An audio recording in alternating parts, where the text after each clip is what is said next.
बिस्मिल्लाहिर्रहमानिर्रहीम। अस्सलाम वालेकुम। सब न्यूज़ के साथ मैं हूं साबिर भट्टी। नाज़रीन, मुल्क में कोरोना की सूरत हाल दिन ब दिन बिगड़ती जा रही है और गुज़श्ता कई रोज़ से कम से कम 5,000 एवरेज जो बन रही है वो 5,000 अफराद कोरोना पॉजिटिव आ रहे हैं मुल्क में, जो जिनके टेस्ट हो रहे हैं। और कोरोना की शरह बड़े शहरों में, जिनमें ख़ास तौर पर लाहौर शामिल है, गुजरांवाला है, इनमें जो शरह है वो तकरीबन पॉजिटिव की शरह 20% के लगभग आ रही है। कभी 2% ऊपर हो जाती है, कभी 2% नीचे हो जाती है। ये 23% तक गई है शरह, जिसकी वजह से मुल्क में हालात दिन ब दिन बिगड़ते जा रहे हैं। गुज़श्ता 24 घंटों के दौरान 5,000 से ज़्यादा अफराद में कोरोना पॉजिटिव हुआ है और 84 अफराद इसमें जान से गए हैं, अल्लाह को प्यारे हो गए हैं। आज एक जो बड़ी दिलचस्प सूरत हाल कोरोना के हवाले से पैदा हुई, वो इस्लामाबाद के एक मारूफ आर्थोपेडिक सर्जन का एक बयान है जो उन्होंने सोशल मीडिया पर जारी किया, जिसमें उन्होंने बताया कि मेरे साथ कोरोना के इलाज के दौरान उनको कोरोना पॉजिटिव हो गया था, टेस्ट आया पॉजिटिव था। वो इस्लामाबाद के एक मारूफ निजी अस्पताल में गए, वहाँ के इस्लामाबाद के मारूफ जो एक डॉक्टर हैं जो कोरोना का इलाज करते हैं, उनसे उन्हें इलाज करवाया। वो आर्थोपेडिक सर्जन है डॉक्टर अल्ताफ़ हुसैन। उन्होंने बताया कि जनाब मुझे कोरोना पॉजिटिव हुआ, मैंने फ़ौरी तौर पे डॉक्टर से चेक करवाया, मैंने दवाइयाँ ली और मैंने अपना इलाज शुरू कर दिया। उन्होंने कहा कि तकरीबन 50,000 रुपये के लगभग मेरी मेडिसिन आई, जो आके मैंने इलाज शुरू कर दिया। जैसे जैसे मैंने इलाज किया, इलाज के दौरान 2-3 दिन बाद मेरी जो सेहत थी वो बेहतर हो गई, लेकिन डॉक्टर के सजेशंस के मुताबिक मुझे वो मेडिसिन कंटिन्यू करनी थी। उन मेडिसिन कंटिन्यू करने की वजह से मेरी तब सेहत बिगड़नी शुरू हो गई। उसके बाद मैंने दोबारा मैं उस दौरान लेबॉर्ट्री दोबारा टेस्ट करवाने के लिए गया और लेबॉर्ट्री में मैं बेहोश भी हो गया। उन्होंने कहा कि मैंने डॉक्टर के पास दोबारा गया तो डॉक्टर ने फिर मेरा वो टेस्ट वेस्ट देखे, रिपोर्टें देखी और मुझे और तेज़ मेडिसन और उसमें एंटीबायोटिक शामिल करके जो पहले वो दे रहे थे, एंटीवायरल दे रहे थे, एंटीबायोटिक दे रहे थे, उन्होंने एंटी फंगस भी मुझे दी, जिसकी वजह से मेरी सेहत बहुत ज़्यादा ख़राब हो गई और मुझे ऐसे लगा कि मैं करीबुल मर्ग हूँ और किसी वक्त मेरा इंतकाल हो सकता है।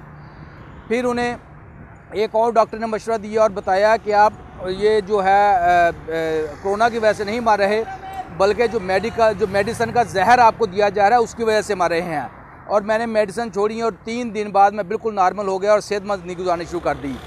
उसके जवाब में जो इस्लामाबाद रावलपिंडी में जो यूरोलॉजी सेंटर है, इंस्टीट्यूट ऑफ यूरोलॉजी है, जिसको पिछले 1 साल से कोरोना अस्पताल का स्टेटस दिया हुआ है और वहाँ पे कोरोना का इलाज हो रहा है, उनके सरबराह ने उसका जवाब में एक जारी की। उसने कहा जी इन्होंने जो बातें की हैं ये आर्थोपेडिक सर्जन है, इनको नहीं पता, हमें पता है कि कोरोना का इलाज कैसे करना है।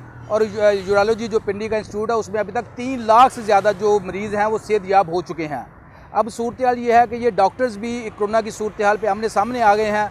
मुल्क में कोरोना की सूरत हाल और तीसरी जो लहर आई है जो बरतानिया से इम्पोर्ट हुई है पाकिस्तान में, हमारे यहाँ चूँकि अदारे काम करना पसंद ही नहीं करते, ना काम करते हैं, जिसकी वजह से ये मसाइल पैदा हो रहे हैं।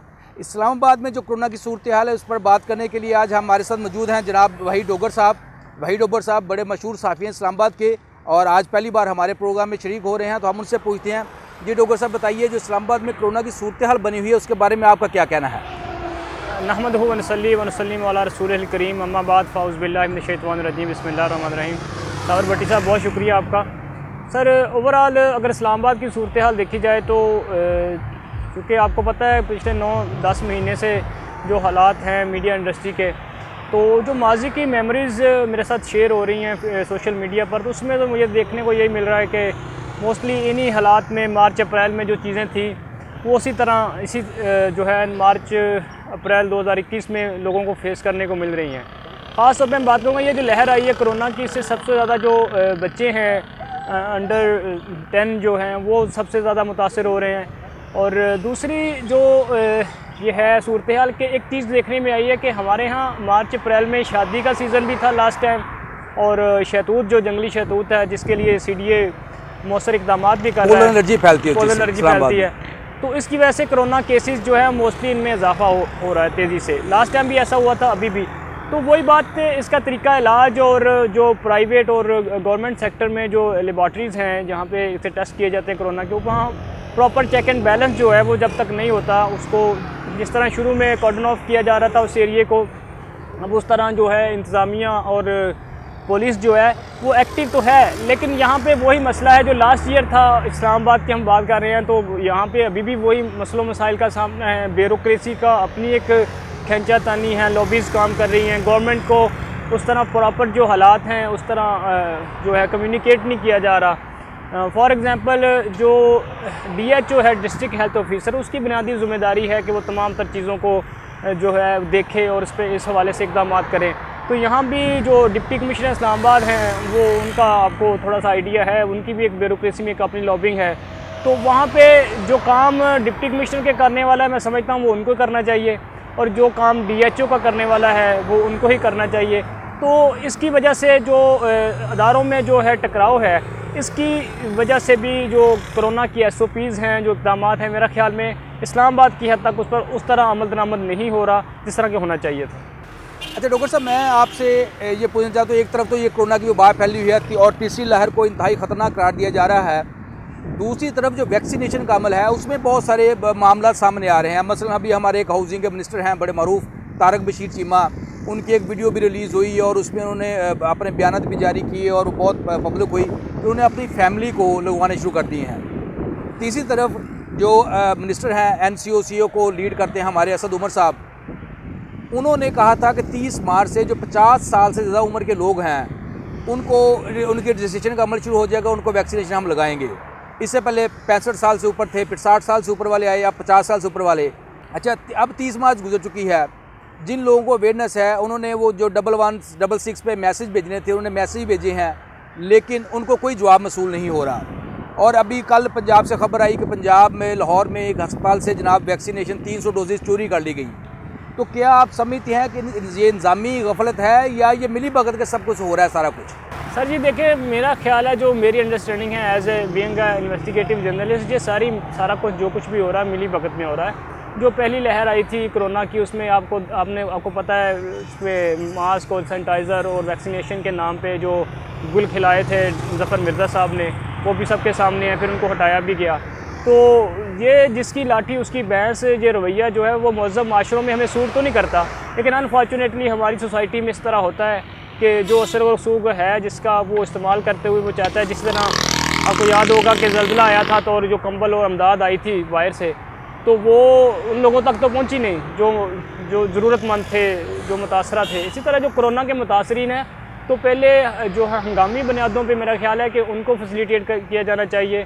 तो ये जो फुटेज आई है और जो कुछ मिनिस्टर्स कर रहे हैं और PM को भी बात चीज़ों का इल्म होता है, बात का नहीं भी होता, तो लेकिन ये सारा अफसोसनाक है।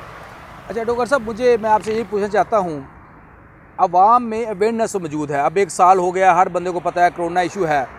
कुछ दफातर हैं जिनमें पाबंदी लगाई हुई है कि no mask no entry, banks हैं और कुछ अदारे हैं, लेकिन जो हम अमूमी सूरत हाल देखते हैं लोग SOPs की पाबंदी नहीं कर रहे। तो आपका इस हवाले से क्या कहना है कि लोगों को शऊर नहीं है, लोग जानबूझ के ये कर रहे हैं या उनको परवाह नहीं है?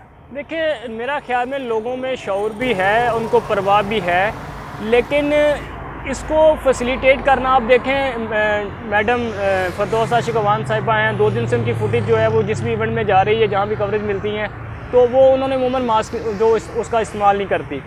तो इस तरह मेरा ख्याल में कि जो सरकारी सतह पे लोगों में अवेयरनेस पैदा करना है मिनिस्टर्स लेवल पे, और चूँकि जो लोग TV पे आते हैं तो अगर वो SOPs की खिलाफ वर्जी करेंगे तो हमारे अवाम जो है अमूमन ऐसे लोगों को फॉलो करते हैं। और संजीदगी का मुजाहरा जब तक हुकूमत की जानिब से नहीं किया जाएगा तो हुकूमत को मेरा ख्याल है ये तवक्का नहीं करनी चाहिए कि अवाम जो है वो संजीदगी का मुजाहरा करेगी। अब देखें, इस्लामाबाद में G7 और बहुत सारे सेक्टर्स हैं, वो उसको जो मार्केट्स हैं वो बंद की गई हैं। लास्ट टाइम गुज़श्ता रात मैं और वो शहजाद पराचा साहब हमने डिनर इकट्ठे किया है इधर G8 में, तो वो जो वहाँ पे होटल खुले हैं वहाँ पे वो बात आपकी दुरुस्त है कि ना वो सोशल डिस्टेंस का ख्याल किया जा रहा है, ना मोस्टली लोगों ने मास्क पहने होते हैं। इस तरह इंट्रा सिटी जो ट्रांसपोर्ट है वहाँ पे भी इक्का दुक्का इन्होंने ऑपरेशन किए हैं, जो कि SSP इस्लामाबाद डॉक्टर मुस्तफा तनवीर हमजा शफकात ने ये किए हैं ऑपरेशन, लेकिन ये इसका प्रॉपर हल नहीं है जब तक वो सैनिटाइज़र का इस्तेमाल यकीनी नहीं बनाते गाड़ी में। मास्क जो है वो बिल्कुल ठीक है, ये थोड़ा सा बचाव में मददगार साबित होता है। अच्छा डॉक्टर साहब, ये तो हमने बात की है पब्लिक अवेयरनेस के हवाले से बात की। लाहौर में हम देख रहे हैं, लाहौर में लोगों को गिरफ़्तार किया जा रहा है, लोगों के खिलाफ पर्चे दिए जा रहे हैं और लोगों को एक दबाव डालने के इंतज़ामी जो होता है दबाव डाला जाए ताकि लोग थोड़ा सा इसकी केयर करें।